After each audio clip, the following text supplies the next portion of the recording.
Sometimes the smallest keepsake carries the biggest secret, and sometimes one ordinary morning changes two lives forever.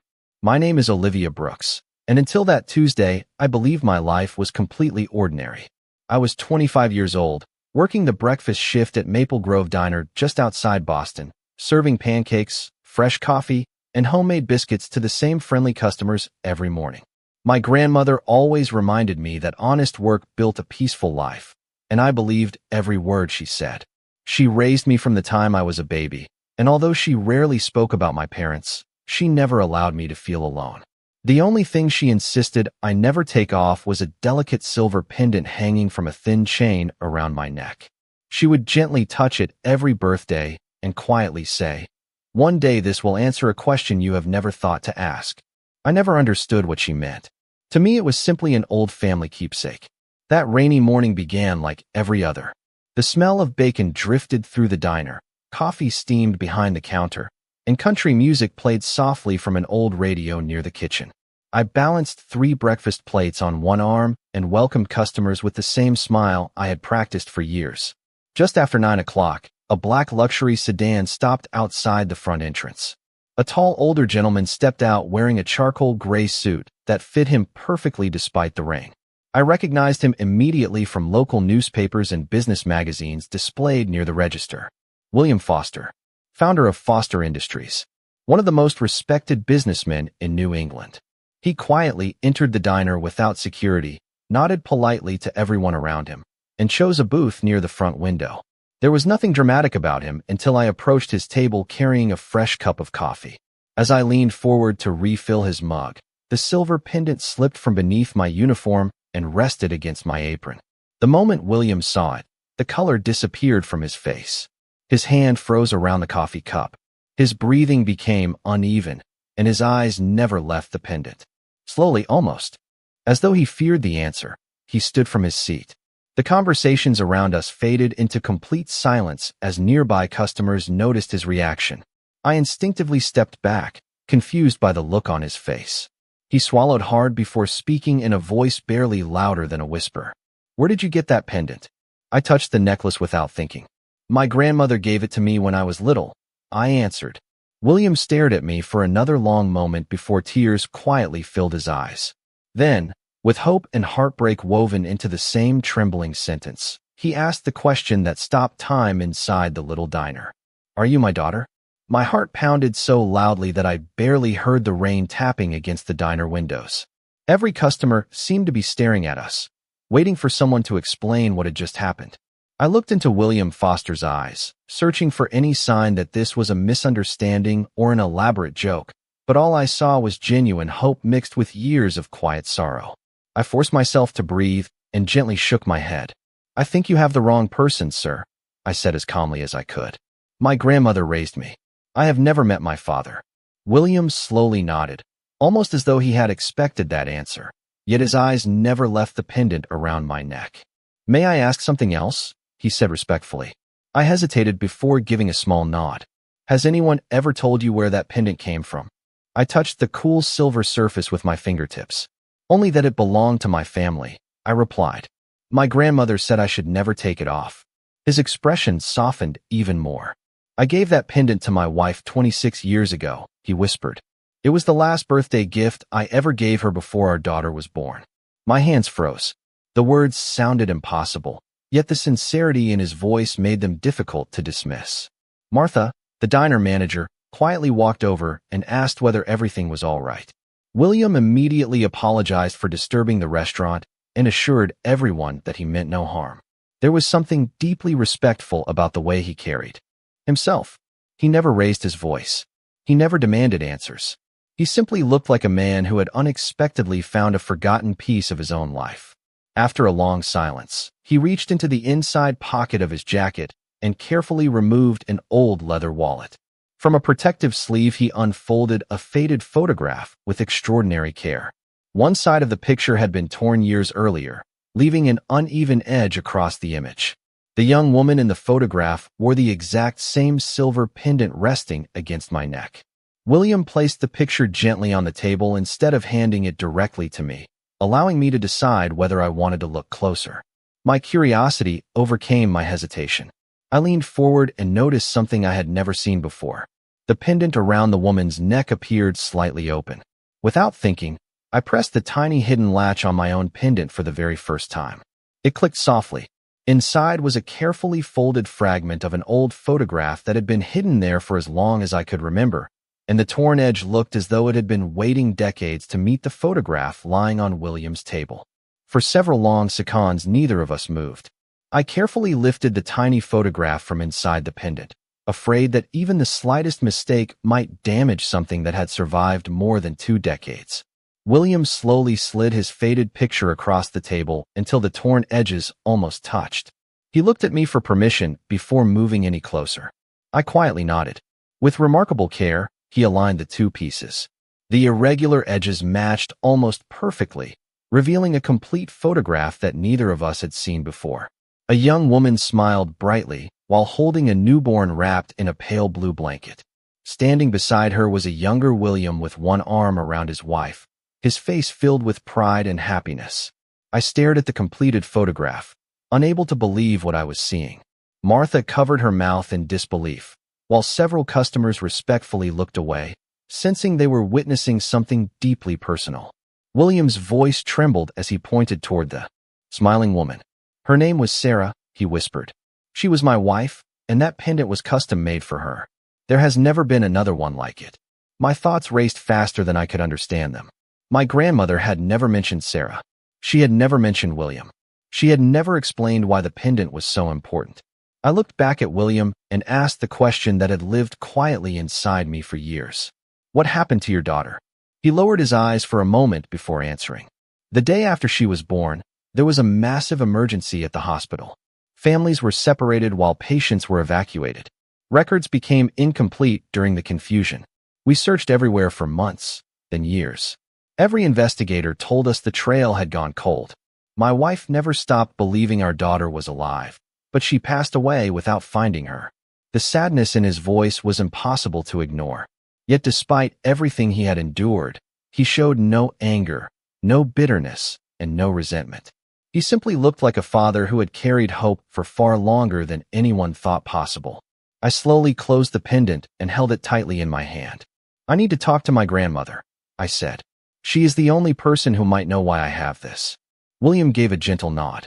That is exactly what I would do, he replied. Before leaving, he carefully wrote his personal phone number on the back of a simple business card and placed it beside my coffee cup. I am not asking you to believe anything today, he said quietly. I only hope that when you are ready, you will allow the truth to find both of us.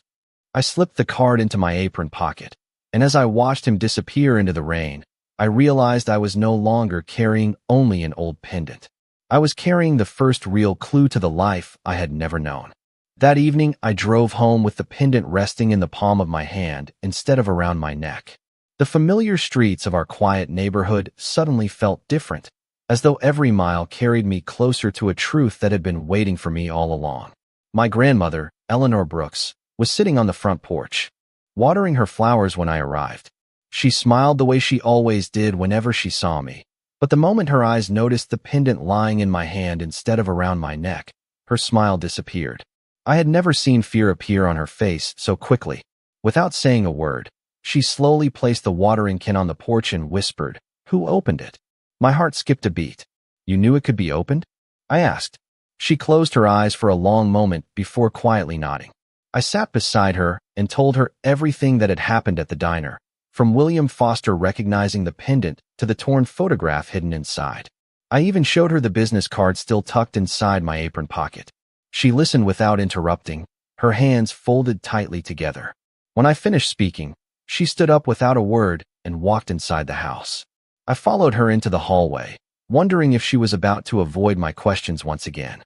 Instead, she entered her bedroom and knelt beside an old cedar chest that had remained locked for as long as I could remember. From beneath neatly folded blankets, she removed a small wooden box wrapped in a faded blue cloth. She carefully carried it to the kitchen table and placed it between us. For several moments, she simply stared at it, as though gathering the courage to open something much heavier than wood. Finally, she unlocked the brass latch. Inside were neatly tied letters, an infant hospital bracelet, a birth certificate sealed inside a clear protective sleeve, several newspaper clippings, and a small velvet pouch. She opened the pouch and removed a tiny silver key. "This key belonged inside the pendant," she said quietly. "I hid it here because I believed no child should carry the weight of secrets." Tears filled my eyes. "Grandma, who am I?" Her voice trembled as she reached for one of the letters. "Before I answer that," she said softly, "you need to understand something that I have never had the strength to tell you. I did not choose to keep this secret because I wanted to deceive you. I chose it because one frightened decision made 25 years ago changed every life connected to yours." She placed the oldest letter in front of me without opening it. Across the front, written in elegant handwriting that had faded with time, were the words that made my hands begin to tremble. It simply read, "For our daughter, when she is finally ready to know the truth." My grandmother carefully slid the letter toward me, but before I could open it, she gently placed her hand over mine. "Please let me explain first," she whispered. Her eyes were filled with the kind of sadness that only comes from carrying the same secret for far too many years. She took a slow breath before speaking. "The morning I brought you home, I believed I was protecting you, not stealing you from anyone. The hospital contacted every family they could identify after the evacuation, but there were missing records, unanswered questions, and too many frightened people searching for loved ones. Weeks became months, and every official I spoke with told me there was no confirmed information about your parents." She paused for a moment before continuing. "I kept every document because I prayed someone would eventually come looking for you. Every birthday, I wondered whether I should begin searching again, but I was terrified that another mistake would take you away from the only home you had ever known." I looked at the letters, the hospital bracelet, and the birth certificate spread across the kitchen table. None of them looked like evidence of deception. They looked like pieces of a life carefully preserved for the day someone might finally need them. "Did you know William Foster was alive?" I quietly asked. She slowly shook her head. "I knew his name from the newspaper reports years ago, but I never knew where he was or whether he had continued searching. I believed that if fate ever intended the truth to return, it would happen when the time was right." She gently picked up the birth certificate and handed it to me. Several sections had faded over time, but enough remained to show that important information had once existed before official corrections had been made during the confusion. Nothing about the document answered every question. Instead, it raised even more. I finally unfolded the letter, addressed to me, expecting immediate answers, but instead I found only a short handwritten message. "My beautiful daughter, if you are reading this, it means kindness has guided you farther than fear ever could. Before you learn who you are, promise me that you will judge every heart by its actions, not by its mistakes." The signature at the bottom read only one name: Sarah. Tears filled my eyes as I realized I was holding the first words my mother had ever written to me. I reached for William's business card, looked once more at my grandmother, and quietly said, "I think we both deserve to know the rest of this story." She nodded with gentle relief. "Then call him," she said softly. "This time, let the truth finish what time could not." William answered the phone before the first ring had fully ended, as though he had been carrying it in his hand ever since we met. His voice remained calm, but I could hear the cautious hope beneath every word. "Olivia," he said gently, "thank you for calling." I looked at my grandmother before speaking. She gave me a reassuring nod. "I found documents," I said quietly. "Letters, a hospital bracelet, a birth certificate. My grandmother wants to tell you everything she knows." There was a brief silence before William replied, "Would tomorrow morning be all right? We can meet somewhere comfortable for everyone. No reporters, no business associates, just the three of us." The next morning we met in a small family law office that specialized in identity and estate matters. William greeted my grandmother with genuine respect, not accusation. He thanked her for coming before anyone sat down. My grandmother carefully placed the wooden box on the conference table and slowly removed every document she had protected for 25 years. The attorney examined each item, making notes without interrupting. William never reached across the table or pressured anyone for answers. Instead, he listened carefully while my grandmother described everything she remembered about the hospital evacuation, the incomplete records, and the unanswered questions that followed.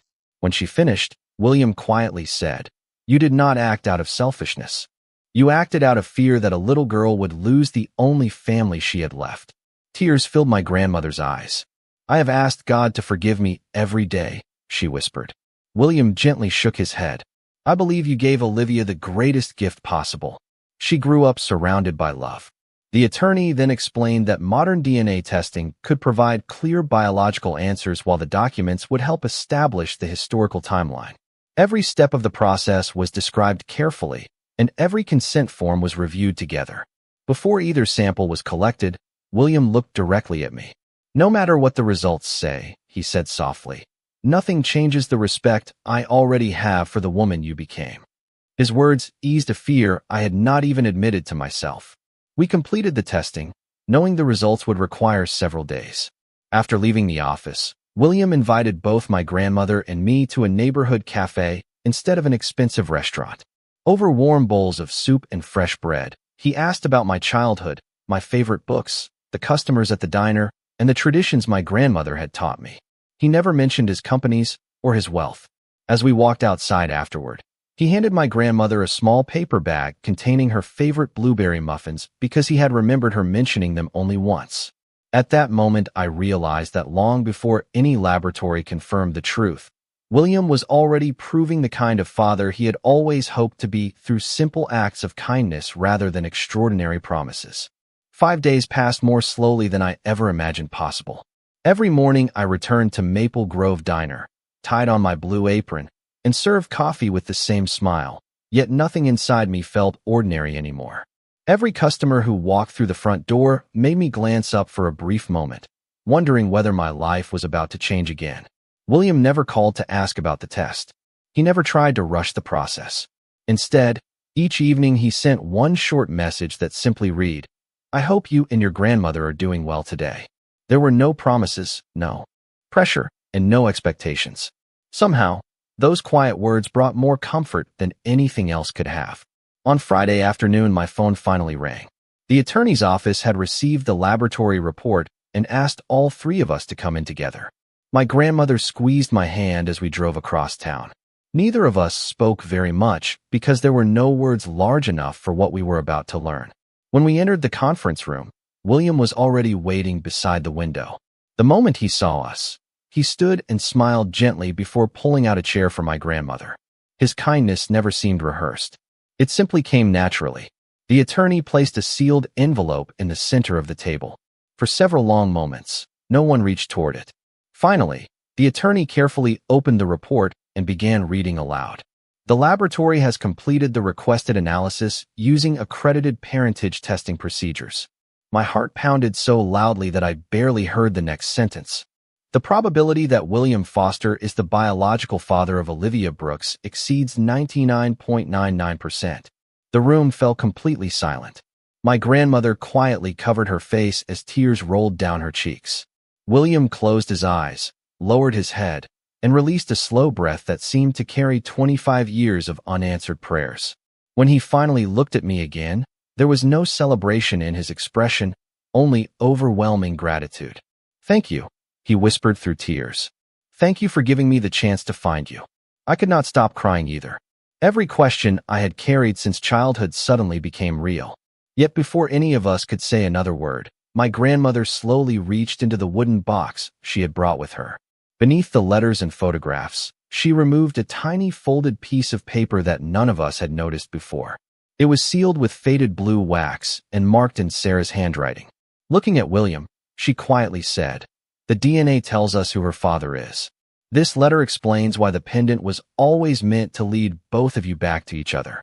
My grandmother carefully broke the faded blue wax seal with trembling fingers before handing the small folded letter to William. He stared at Sarah's familiar handwriting for several long seconds, as though he were hearing her voice before reading a single word. When he finally began, his voice was quiet but steady. My dearest William, if this letter ever reaches you, then our daughter has finally found the pendant I prayed she would never lose. I asked the jeweler to build a hidden compartment inside it because I wanted one piece of our family to survive anything life might place between us. If you are reading this together, then kindness has succeeded where fear once separated us. William paused as emotion filled his eyes. He gently continued reading. Please do not blame anyone who protected our little girl. Every person who loved her made decisions with the knowledge they had at the time. If Eleanor became the mother our daughter needed, honor her instead of judging her. If our daughter grew into a compassionate woman, then she has already received the greatest inheritance I could ever leave behind. My grandmother quietly covered her face, unable to stop crying. William slowly walked around the table and gently took both of her hands. Sarah was right, he said softly. You gave Olivia a childhood filled with love. I can never thank you enough for that. My grandmother looked at him through tears. I only hoped she would grow up knowing she mattered to someone. William smiled gently. She mattered to both of us all along. We simply did not know where to find each other. I reached into my pocket and held the pendant in my hand.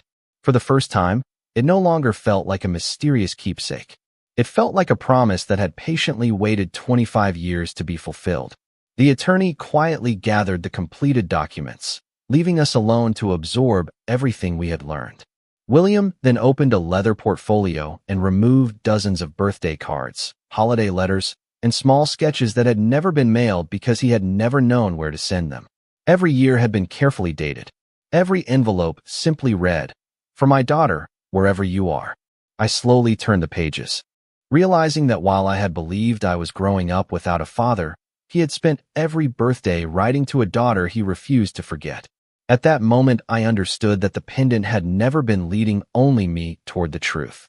It had also been carrying my mother's final wish that one day a father's unwavering hope and a daughter's quiet kindness would finally find their way back to one another.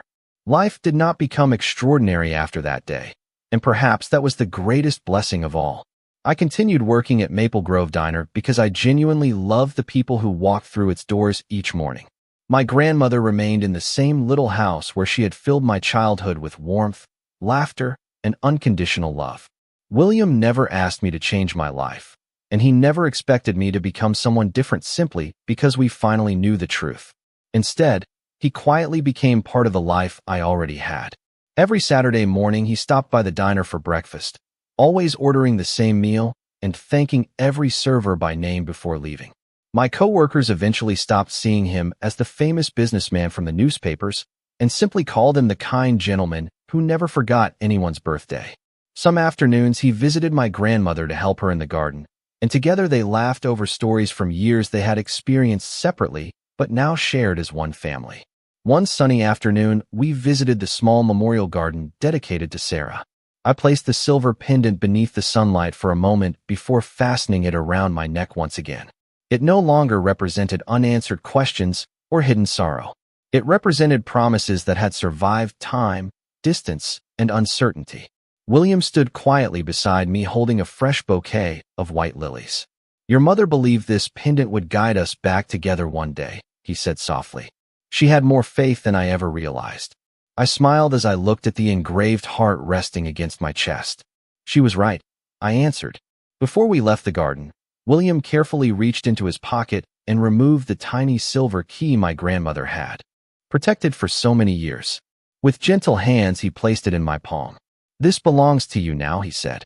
Not because it opens the pendant, but because it reminds us that every family has moments locked away by fear. The real miracle is finding the courage to open them with love. I closed my fingers around the key and felt a peace I had never known before. As we walked toward the parking lot together, I looked at him and smiled through grateful tears. Ready to go home, Dad? For a brief moment, he could not answer. His eyes filled with quiet emotion before he nodded and smiled back at me with the warmth of a father who had finally found what he had spent 25 years searching for.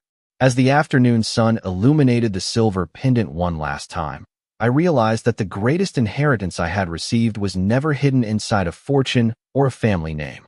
It was hidden inside a simple act of kindness, a mother's enduring hope, a grandmother's unwavering love, and a father's decision to never stop believing that one ordinary day his daughter would finally find her way back to him.